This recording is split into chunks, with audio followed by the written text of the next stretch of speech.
So finally guys, na-invite na ako ni TikTok ng TikTok One. So ayun, ang saya-saya ko lang dahil sa tagal-tagal ko dito sa TikTok, almost 7 years na tong account ko, pero ngayon lang ako na-invite ni TikTok na makasali dito sa TikTok One nila. Kung nakikita nyo sa background ko guys, ay nakapag-fill up na ako ng aking TikTok One and mag-aantay na lang ako ng mga seller na mag-invite sa atin dito para tuloy-tuloy na ang ating kitaan dito sa TikTok One. By the way guys, maraming nagsasabi na hindi ka daw may invite dito kasi marami ka daw violation kay TikTok. So, hindi naman po lahat. Ako, ang dami-dami kong mga violation dito kay TikTok, pero still now, tingnan mo, na-invite ako ni TikTok One. So, yun.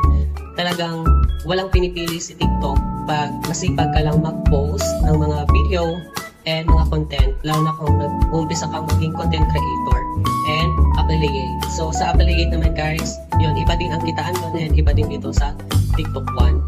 So, guys, kung gusto nyo mamayagpag dito kay TikTok, try nyo na din mag-post, magsipag lang kayo sa pagpo-post and antayin nyo ma-invite kayo ni TikTok One. And sa susunod nating video guys, is ituturo ko sa inyo kung paano mag-fill up ng TikTok One and saan ito makikita. Bye guys!